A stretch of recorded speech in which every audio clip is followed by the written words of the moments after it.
नमस्कार, मी डॉक्टर हर्षदा सुरेश रणशेवरे. आपली डॉक्टर हर्षदा या चॅनलवर तुम्हा सर्वांचं मनापासून स्वागत करते. आपण घुरता का भाग 1 च्या शेवटी आपल्याला 3 प्रश्न पडली होती. पहिला प्रश्न, घोरत असेल तर ट्रीटमेंट घेण्याची किंवा उपचार करण्याची गरज काय आहे. दुसरा प्रश्न, सर्वजण जे घोरतो आपण त्या सर्वांनीच उपचार घेण्याची गरज आहे का. आणि तिसरा प्रश्न म्हणजे कोणकोणती उपचार आत्ता आपल्याला अवेलेबल आहेत. तर या प्रश्नांची उत्तरं आपण या व्हिडिओमध्ये पाहणार आहोत. तर आपल्याला उपचार करण्याची गरज काय आहे, म्हणजे आपल्या शेजारी झोपणाऱ्या व्यक्तीला आपल्या घोरण्याचा त्रास होतो म्हणून उपचार करण्याची गरज आहे का, तर तसं नाही. जसं भाग 1 मध्ये आपण वेगवेगळी अडथळे सांगितली, नाकात वाढलेलं जे हाड आहे किंवा टॉन्सिल्स आहे, थायरॉइड आहे, या अडथळ्यांच्या विरुद्ध जेव्हा आपण दबावाखाली जेव्हा श्वास आतमध्ये घेतो तेव्हा कमी ऑक्सिजनचा पुरवठा आपल्या बॉडीमध्ये होतो, ज्याच्यामुळे हृदयविकाराचा झटका, पॅरालिसिसचा झटका, उच्च रक्तदाब, काही सेक्शुअल आजार जसे की इरेक्टाईल डिस्फंक्शन, त्याचबरोबर डिप्रेशन, जे तरुण मंडळी ज्यांना घोरण्याचा त्रास आहे त्यांची मित्रमंडळी चिडवतात, अशा व्यक्तींमध्ये लो सेल्फ कॉन्फिडन्स, कमी आत्मविश्वास, असे मानसिक विकार सुद्धा होऊ शकतात.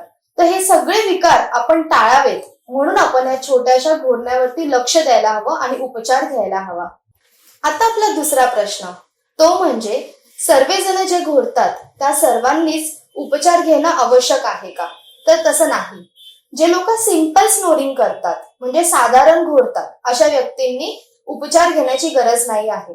आता हे सिंपल स्नोरिंग म्हणजे कोणते लोक, तर असे व्यक्ती जे कधीतरीच घोरतात, जेव्हा जास्त थकलेले असतात तेव्हा घोरतात, जेव्हा जास्त पोट भरून जेवण झालेलं असतं अशा वेळेस ते घोरतात, ज्यांची रात्रभरातनं कधीही श्वास घ्यायला त्रास होतोय म्हणून झोप मोड होत नाही, नियमित व्यवस्थित रात्रभर झोप होते आणि दुसऱ्या दिवशी सुद्धा कामामध्ये एनर्जी किंवा ऊर्जा एकदम चांगली असते, अशा व्यक्तींनी ट्रीटमेंट घेण्याची गरज नाही आहे. तर आता ट्रीटमेंट घेण्याची गरज कोणाला आहे, तर असे व्यक्ती जे नियमितपणे घोरतात, जे एवढ्या मोठ्याने घोरतात की शेजारच्या खोलीत सुद्धा त्यांचा स्पष्टपणे घोरण्याचा आवाज जातो. नंतर तिसरी गोष्ट म्हणजे दुसऱ्या दिवशी 8 ते 9 तास नॉर्मल आपलं झोप घेऊन सुद्धा त्यांना दुसऱ्या दिवशी कामामध्ये ऊर्जा, एनर्जी लागत नाही, अशी व्यक्ती, आणि रात्रभरातनं श्वास घ्यायला त्रास होत असल्या कारणाने त्यांची सारखी झोप मोड होते, अशा व्यक्तींनी विचार करायला पाहिजे की आपल्या सिंपल स्नोरिंग नसून OSA आहे. त्याचबरोबर घोरण्याच्या त्रासाबरोबर ज्या व्यक्तींना उच्च रक्तदाब, शुगर म्हणजेच डायबिटीसचा ज्यांना त्रास आहे, ज्यांना थायरॉइडचा त्रास आहे, काही मानसिक आजार आहेत, अशा व्यक्तींनी सुद्धा ट्रीटमेंट किंवा उपचार घेणं आवश्यक आहे.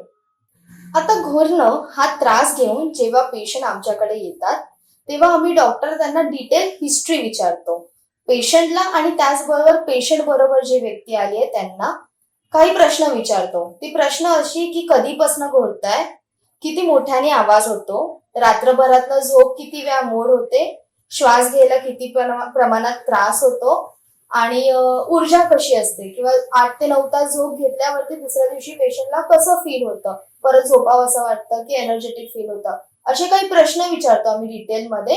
आणि मग ठरवतो की हे सिंपल स्नोरिंगचे पेशंट आहेत की OSA म्हणजे ऑब्स्ट्रक्टिव्ह स्लीप ॲपनियाचे पेशंट आहेत. त्याचबरोबर आपल्याकडे एक कन्फर्मेटरी टेस्ट आहे, जशी हृदयासाठी आपण ECG काढतो, फुफ्फुसांचं चेक करायला आपण एक्सरे काढतो, त्याचबरोबर घोरणं याचे इन्व्हेस्टिगेशन करायला एक चाचणी आहे आपल्याकडे, त्याला आपण बोलतो स्लीप स्टडी किंवा पॉलिसोमनोग्राफी. तर आता या चाचणीमध्ये काय करतो, जसं COVID-19 मुळे आपल्याला माहिती आहे प्रोब म्हणजे ऑक्सिजनचा प्रोब जसं मोटायला लावतात, अशी काही प्रोब लावतो आपण पेशंटला. त्याचबरोबर बेल्ट असतो, आणि जसे ECG ला आपण छातीवरती काही पट्ट्या लावतो तसेच पूर्ण डोक्याला अशा पट्ट्या लावल्या जातात, आणि हे सगळं लावून पेशंटनी झोपायचं असतं आणि रिपोर्ट दुसऱ्या दिवशी जनरेट होतं. ही चाचणी आपण हॉस्पिटलमध्ये सुद्धा करू शकतो किंवा जे पेशंट कम्फर्टेबल नाहीये त्यांच्यासाठी घरी सुद्धा ही चाचणी आपल्याला करता येते. आणि या रिपोर्टमध्ये आपल्याला कळतं की सिंपल स्नोरिंग आहे पेशंटमध्ये की ऑब्स्ट्रक्टिव्ह स्लीप ॲपनिया हा आजार आहे. आणि समजा हा आजार असेल OSA, तर तो कोणत्या डिग्रीचा आजार आहे, म्हणजे माइल्ड आहे, मॉडरेट आहे की जास्त तीव्र असा आजार आहे, ते आपल्याला लक्षात येतं. आणि हा रिपोर्ट बघून डॉक्टर ठरवतात की कोणत्या प्रकारची ट्रीटमेंट पेशंटला सजेस्ट करायची आहे.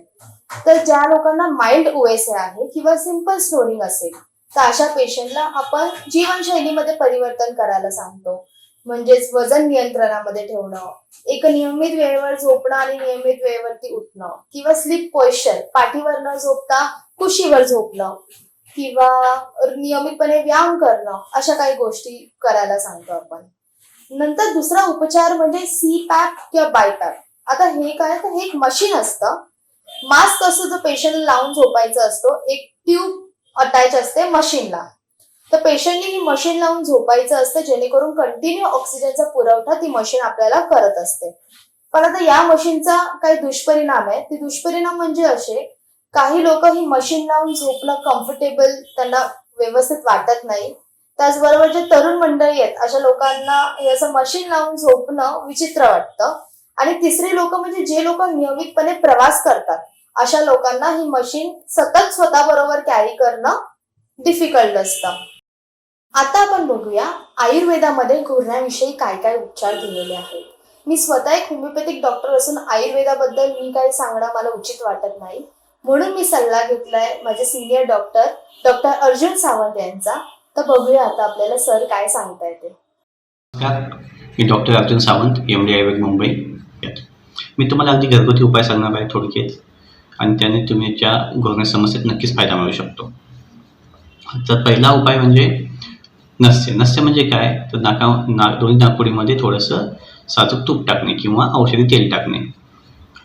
ह्यात करायचं काय आहे, तर तुम्हाला चेहऱ्याला हलकं जे तुम्हाला सोटेपासून तेल घ्यायचं, त्याने चेहऱ्याचं मालिश करायचं, त्यानंतर स्टीम घ्यायची, चेहरा स्वच्छ पुसून घ्यायचा. स्टीम नसेल तर गरम कपड्याने तुम्ही चेहरा शेकू शकता. त्यानंतर पाठीवरती झोपायचं आहे, मानेखाली उशी घ्यायची, खांद्याखाली मान थोडीशी इन्क्लाइन झाली पाहिजे. त्यानंतर दोन्ही नागपुडीमध्ये साजूक तूप जे वितळलेलं आहे असं 2-2 थेंब टाकायचे. ते तूप जेव्हा तुमच्या घशामध्ये येईल तेव्हा ते गुळण्या करून थुंकून द्यायचं आहे. ही एक सोपी पद्धत नसतेची. नस्य कधी करायचं, सकाळी सूर्योदयानंतर करायचं, संध्याकाळी सूर्यास्ताच्या आधी करायचं. ह्या 2 वेळा तुम्ही नस्य करू शकता. आणि नासागत जे रोग असतात नाकातले त्याच्यामध्ये खूप चांगला फायदा होतो. सेकंड, गंडोष म्हणजे काय, तर तोंडामध्ये मुखामध्ये आपल्या अखंड तेल भरून घ्यायचं, तिळाचं. ऑइल पुलिंग म्हणतात त्याला ॲलोपॅथीनुसार. तर तिळाचं तेल थोडं सोसल्याचं गरम करायचं आणि ते पूर्णपणे तोंडामध्ये भरून घ्यायचं. तोंडामध्ये अजिबात जागा नाही राहिली पाहिजे एवढं भरून घ्यायचं, आणि ते डोळ्यातून पाणी येईपर्यंत आपल्या तसंच ठेवायचं. आणि जेव्हा डोळ्यातून पाणी व्हायला लागेल तेव्हा ते थुंकून द्यायचं. त्यानंतर गरम पाण्यानं गुळण्या करायच्या. हे गंडूष झालं. गंडूशाने काय होतं, गंडूशाने तुमच्या हाडपायरीत असतील, चेहऱ्यातील मुखातील काही रोग असतील तर त्यामध्ये चांगला फायदा मिळतो. त्यानंतर कवल म्हणजे काय, तर गरम तेल घ्यायचं, सेम तिळाचं तेल गरम घेऊ शकता, आणि त्याने आपण जसं घास चावतो तसं ते जेवणाचा घास चावतो तसं ते तेल मुखामध्ये कम्प्लीट असं फिरवायचं गोल गोल गोल गोल, आणि 2 ते 5 मिनटं फिरवू शकता, तुम्ही थुंकून देऊ शकता. आता इथे तुम्ही साजूक तुपच वापरायचं का नस्येसाठी, तर हो, घरी साजूक तुपच वापरायचं, कारण तुम्हाला औषध तेल वापरण्यासाठी वैद्यांचा सल्ला घ्यायला आवश्यक आहे. तिळाचं तेल, हो तिळाचं तेल वापरायचं. बाकी तेल वापरण्यासाठी तुम्हाला वैद्यांचा सल्ला घ्यायला हवा. तुमच्या आजारानुसार ते तुमच्या प्रकृतीनुसार तुम्हाला वेगवेगळे तेल ते सजेस्ट करू शकतात.